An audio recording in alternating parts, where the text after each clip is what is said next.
സുബഹിയുടെ ശേഷം സൂര്യൻ ഉദിക്കുന്നതിൻ്റെ മുമ്പായി ഉറങ്ങുന്നതിൻ്റെ വിധി എന്താണ് എന്ന് പലപ്പോഴും ധാരാളം ആളുകൾ ചർച്ച ചെയ്യുകയും ചോദിക്കുകയും ഒക്കെ ചെയ്യാറുള്ള ഒരു കാര്യമാണ്.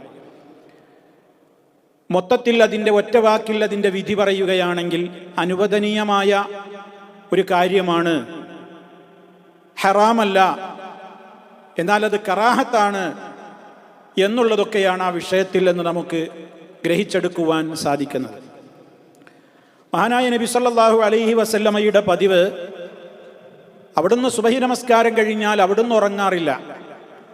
സുബഹി നിസ്കരിച്ച് അവിടെ തന്നെ സൂര്യോദയം വരെ കഴിച്ചുകൂട്ടലായിരുന്നു അവിടുത്തെ പതിവ്.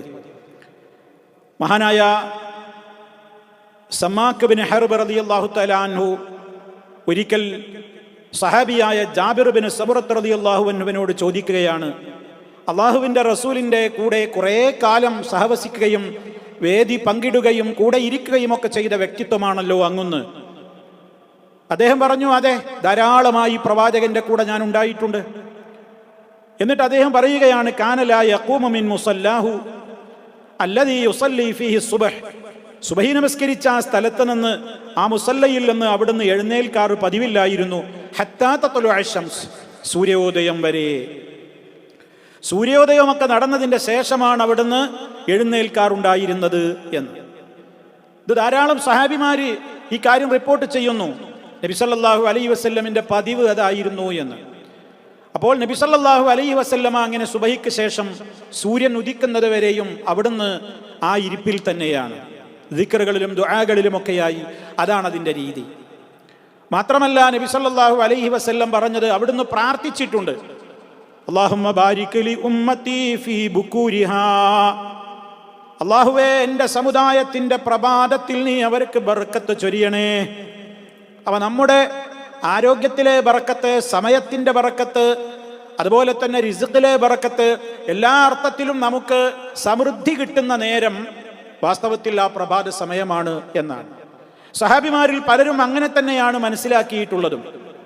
മഹാന്മാരായ പല സഹാബിമാരുടെയും ചരിത്രങ്ങളിൽ നമുക്ക് കാണുവാൻ സാധിക്കും, അവർ നബി സല്ലല്ലാഹു അലൈഹി വസല്ലമ ഈ പ്രഭാതത്തിന്റെ ഈ ബറക്കത്ത് ഉദ്ദേശിച്ചുകൊണ്ട് അവിടുന്ന് പലപ്പോഴും ഒരു സൈന്യത്തെ എവിടേക്കെങ്കിലും അയക്കുവാൻ ഉദ്ദേശിക്കുകയാണെങ്കിൽ നബി സല്ലല്ലാഹു അലൈഹി വസല്ലമ ഏത് സമയമായിരുന്നു തെരഞ്ഞെടുക്കാറുണ്ടായിരുന്നത്? പ്രഭാത സമയമായിരുന്നു അവിടുന്ന് തെരഞ്ഞെടുക്കാറുണ്ടായിരുന്നത്. അതുപോലെ തന്നെ പല സഹാബിമാരുടെയും ചരിത്രത്തിൽ നമുക്ക് കാണുവാൻ സാധിക്കും, അവർ ഉദാഹരണമായി സഖർ റളിയല്ലാഹു തആല അൻഹു, സഖർ റളിയല്ലാഹു അൻഹു എന്ന സഹാബി ഒരു ബിസിനസ്സുകാരനായിരുന്നു. അദ്ദേഹം ഒരു കച്ചവടക്കാരനായിരുന്നു. ഫകാന യബ്അസു തിജാറതഹു മിൻ അവ്വലിൻ നഹാരി ഫഅസ്റ വകസറ മാലുഹു. അബൂദാവൂദും തിർമിദിയും ഒക്കെ റിപ്പോർട്ട് ചെയ്തിട്ടുള്ള ഹദീസിൽ കാണാം, അദ്ദേഹം തൻ്റെ കച്ചവട സംഘത്തെ പ്രഭാതത്തിൽ, പകലിൻ്റെ ആദ്യ സമയത്തിൽ തന്നെയാണ് പുറഞ്ഞയക്കാറുള്ളത്. അങ്ങനെ അദ്ദേഹത്തിന് ഒരുപാട് സമ്പാദ്യം നേടിയെടുക്കാൻ സാധിക്കാറുണ്ട്. കച്ചവടത്തിൽ ധാരാളമായി ബറക്കത്ത് ലഭിക്കുകയും ധാരാളം സമ്പത്ത് അദ്ദേഹത്തിന് ഉണ്ടായിത്തീരുവാനൊക്കെ അത് കാരണമാകാറുണ്ട് എന്ന് നമുക്ക് ഈ കാര്യങ്ങളൊക്കെ വിവരിക്കുന്ന മധ്യേ ഹദീസ് ഗ്രന്ഥങ്ങളിൽ നമുക്ക് കാണുവാൻ സാധിക്കും.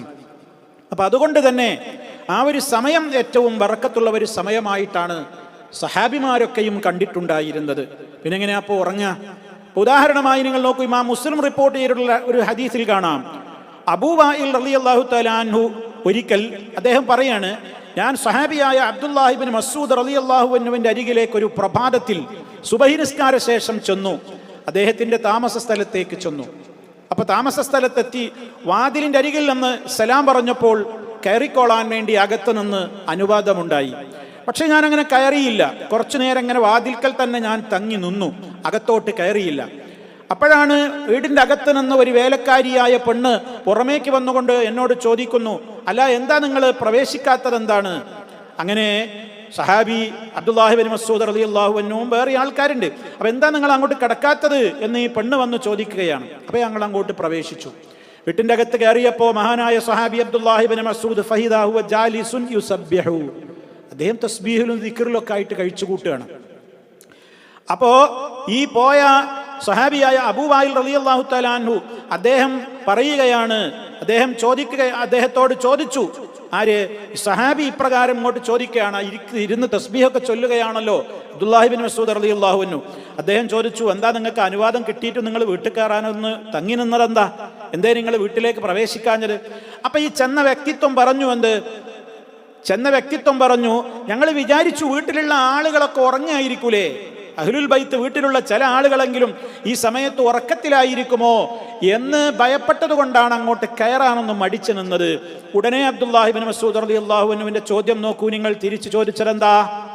ലനൻതും ബി ആലി ഇബ്നി ഉമ്മി അബ്ദിൻ ഗഫല. എന്റെ കുടുംബം ഉമ്മു അബ്ദിന്റെ മക്കളുടെ കുടുംബം, അദ്ദേഹത്തിന്റെ കുടുംബത്തെ ഉദ്ദേശിച്ചത്. ഉമ്മു അബ്ദിന്റെ സന്താനത്തിന്റെ, ഉമ്മു അബ്ദിന്റെ മോന്റെ കുടുംബത്തെ ശ്രദ്ധയില്ലാത്തവരായിട്ടാണോ നിങ്ങൾ വിചാരിച്ചിട്ടുള്ളത്? കേട്ടോ, ശ്രദ്ധിക്കാത്ത ആൾക്കാരാണോ ഇവിടെയുള്ള ആൾക്കാരൊക്കെ? അശ്രദ്ധരായിട്ട് ഇങ്ങനെ ഈ സമയത്തൊക്കെ ഉറങ്ങുന്നവരാണെന്നാണോ നിങ്ങൾ വിചാരിച്ചു വെച്ചിട്ടുള്ളത് എന്ന് പറഞ്ഞ് അദ്ദേഹത്തിന്റെ തസ്ബീഹിലേക്ക് തന്നെ തിരിഞ്ഞു. അങ്ങനെ സൂര്യോദയം വരെ അദ്ദേഹം ദിക്റിലും ദുആയിലും തസ്ബീഹിലുമായി കഴിഞ്ഞു. സൂര്യൻ ഉദിച്ചോ എന്നറിയാൻ വീട്ടിലെ വേലക്കാരിയോട് പറയുന്നു, നീ പുറത്തു പോയിട്ട് സൂര്യൻ ഉദിച്ചിട്ടുണ്ടോ എന്ന് നോക്കൂ.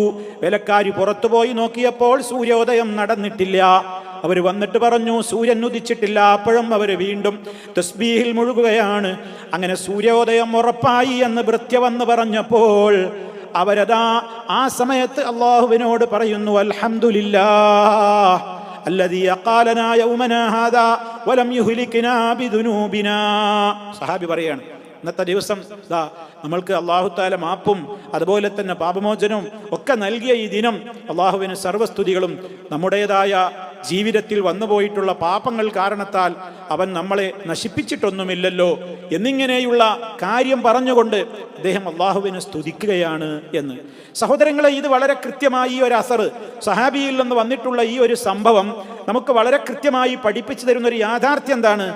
ഈ ഏറ്റവും ബറക്കത്തുള്ള സമയത്തെ നമ്മുടെ മഹാരഥന്മാരായ സലഫ് സ്വാലിഹികൾ, മുൻഗാമികളൊക്കെ അത് ഏറെ ശ്രദ്ധാപൂർവം അത് ഉപയോഗപ്പെടുത്തിയിരുന്നു എന്നാണ്. പ്രത്യേകിച്ച് സഹാബത്തൊക്കെ അതിൻ്റെ മഹത്വവും വലിപ്പൊക്കെ, ആ സമയത്തിൻ്റെ പ്രാധാന്യമൊക്കെ അവർ മനസ്സിലാക്കിയിരുന്നു എന്നാണ്. അപ്പം അതുകൊണ്ട് തന്നെ അത്തരം സമയങ്ങൾ നമുക്ക് അള്ളാഹുവിനോട് പ്രാർത്ഥിക്കുവാനും ദിക്റിനും ദുആക്കും ഖുർആൻ പാരായണത്തിനും ഒക്കെ പറ്റിയ സമയങ്ങളാണ്. അപ്പം സുബഹിസ്കാരം കഴിഞ്ഞിട്ട് അവിടെ തന്നെ ഇരുന്ന് ചിലപ്പോൾ പള്ളിയിൽ ക്ലാസ് ഉണ്ടാവും, ദർസ് ഉണ്ടാവും.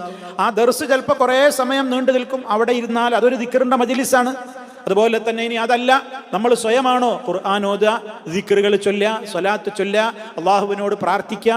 വിശിഷ്യ അങ്ങനെ ഇരിക്കുന്ന ആളുകൾക്ക് വേണ്ടി മലായിക്കത്തുകൾ അല്ലാഹുമ്മ ഗഫിർ ലഹു, ഇദ്ദേഹത്തിന് പുറത്തു കൊടുക്കണേ അല്ലാഹ്, അല്ലാഹുമ്മ റഹംഹു, ഇദ്ദേഹത്തിന് റഹ്മത്ത് ചെയ്യണേ അല്ലാഹ്, അല്ലാഹുമ്മ തുബ് അലൈഹി, ഇദ്ദേഹത്തിന്റെ തൗബ സ്വീകരിക്കണേ അല്ലാഹ് എന്നിങ്ങനെ മലക്കുകൾ നമുക്ക് വേണ്ടി പ്രാർത്ഥിക്കുക കൂടി ചെയ്യുന്ന ഒരു സന്ദർഭമാണല്ലോ അത്. അപ്പം അതുകൊണ്ട് തന്നെ ആ നിലക്കുള്ള ഒരു ബറക്കത്തുള്ള നേരമാണ് സുബഹി നിസ്കാര ശേഷം സൂര്യോദയത്തിൻ്റെ ഇടയ്ക്കുള്ള സമയം. അതുകൊണ്ട് ആ സമയത്ത് ഉറങ്ങൽ ഹറാമാനൊന്നും നമ്മൾ പറയുന്നില്ല. പക്ഷേ കഴിയുന്നത്ര ഉറങ്ങാതിരിക്കുകയാണ് വേണ്ടത്. കഴിയുമെങ്കിൽ ഉറങ്ങാതിരിക്കുക. ഇനി അതല്ല, നമുക്ക് ആ സമയത്തെ ഉറങ്ങാൻ കഴിയുള്ളൂ, അത് കഴിഞ്ഞാൽ പെട്ടെന്ന് ഡ്യൂട്ടിക്ക് പോകണം, ആ സമയത്തുള്ള ഒരു ഉറക്ക് കിട്ടിയില്ലെങ്കിൽ തൻ്റെ ജോലിയെയും ഡ്യൂട്ടിയുടെയും ഉന്മേഷത്തെയും ഒക്കെ അത് ബാധിക്കുമെന്നാണോ? ഉറങ്ങാൻ അനുവദനീയമാണ്, തെറ്റോ കുറ്റോ ഒന്നുമല്ല. അതേ അവസരത്തിൽ സാധ്യമാകുമെങ്കിൽ എല്ലാവരും ഈ സമയം പള്ളിയിലോ, ഇനി പള്ളിയിൽ സാധ്യമാകുന്നില്ലെങ്കിൽ അവരവരുടെ വീടുകളിലോ ഒക്കെ ഈ സമയം നമ്മളൊന്ന് കാത്തു നിൽക്കുന്നത് വളരെ നല്ലതാണ്. ഉറങ്ങാതെ പിന്നെ ഉറങ്ങണോ? സൂര്യോദയമൊക്കെ കഴിഞ്ഞിട്ട് ഉറങ്ങിക്കോളൂ. ആ സമയത്ത് ദുഹായുടെ സമയത്തൊക്കെ ഉറങ്ങാം. സൂര്യൻ ഉദിച്ചൊക്കെ കഴിഞ്ഞതിന് ശേഷം പിന്നീട് നമുക്ക് ഉറങ്ങാം. ആ ഒരു സമയം കുറച്ച് കൂടുതൽ പ്രാധാന്യമുള്ള നേരമാണ് എന്ന് നമ്മൾ ശരിക്കും ഉപയോഗപ്പെടുത്തേണ്ടുന്ന ഒരു അവസരമായിട്ടാണ് നമ്മുടെ മുൻഗാമികളൊക്കെ മനസ്സിലാക്കിയിട്ടുള്ളത് എന്നുകൂടി നമ്മൾ ഇതിൽ നിന്ന് മനസ്സിലാക്കേണ്ടതുണ്ട്. ഇബ്നു അബ്ബാസ് റളിയല്ലാഹു തആല അൻഹുമയിൽ നിന്ന് റിപ്പോർട്ട് ചെയ്യപ്പെട്ടിട്ടുള്ള അദ്ദേഹത്തിൽ നിന്നുള്ള ഒരു സംഭവവും നമുക്ക് ചില പണ്ഡിതന്മാർ ഉദ്ധരിച്ചതായി കാണുവാൻ സാധിക്കും.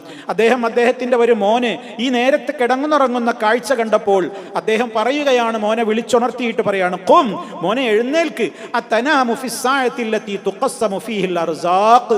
റബ്ബിന്റെ പ്രത്യേകമായ റിസ്ഖിന്റെ കാര്യത്തിലൊക്കെ വിഹിതം വെക്കപ്പെടുകയും ആ നിലക്കുള്ള ബറക്കത്ത് നമുക്ക് ലഭ്യമാവുകയും ഒക്കെ ചെയ്യുന്ന ഈ സമയത്ത് മോനെ നീ ഉറങ്ങുകയാണോ എന്ന് പറഞ്ഞ് എഴുന്നേൽക്കാനുള്ള പ്രോത്സാഹനം കൊടുത്തു എന്നൊക്കെ ചില റിവായത്തുകളിൽ നമുക്ക് കാണുവാൻ സാധിക്കും. അതുകൊണ്ട് സഹോദരങ്ങളെ, ആണാവട്ടെ പെണ്ണാവട്ടെ, സുബഹി നമസ്കാരം കഴിഞ്ഞ് സൂര്യൻ ഉദിച്ചുയരുന്നത് വരെയുള്ള സമയം ദിക്റുകളിലും ദുആകളിലും ഇസ്തിഗ്ഫാറിലും നല്ല നല്ല കാര്യങ്ങളിലുമായി കൊണ്ട് വിനിയോഗിക്കുക. ഇനി ആ സമയത്തും അങ്ങനെ ഉറങ്ങുന്നില്ല, പക്ഷെ അപ്പോഴൊക്കെ വേറെ നമുക്ക് പുണ്യമൊന്നും കിട്ടാൻ സാധ്യതയില്ലാത്ത കാര്യങ്ങൾ നമ്മൾ സോഷ്യൽ മീഡിയയിൽ അങ്ങനെ ചകഞ്ഞ് അതുപോലെ തന്നെ ഇങ്ങനെ യൂട്യൂബും വാട്സപ്പും ഒക്കെ ആയിട്ട് സമയം ചെലവഴിക്കല്ല വേണ്ടത്. ആ ചെലവഴിക്കുന്ന സമയം നല്ല കാര്യങ്ങൾക്ക് വേണ്ടി ചെലവഴിച്ച് ആ സമയത്തെ ധന്യമാക്കുവാനാണ് നമ്മളെല്ലാവരും പരമാവധി പരിശ്രമിക്കേണ്ടത്. കൂടാതെ കഴിയൂലെങ്കിൽ ഉറങ്ങേണ്ടി വന്നാൽ ഉറങ്ങുകയും ചെയ്യാം, അതൊരു തെറ്റോ ഹറാമോ ഒന്നും അല്ല. ഇതാണ് ഈ വിഷയത്തിൽ നമ്മൾ മനസ്സിലാക്കിയിരിക്കേണ്ടത്.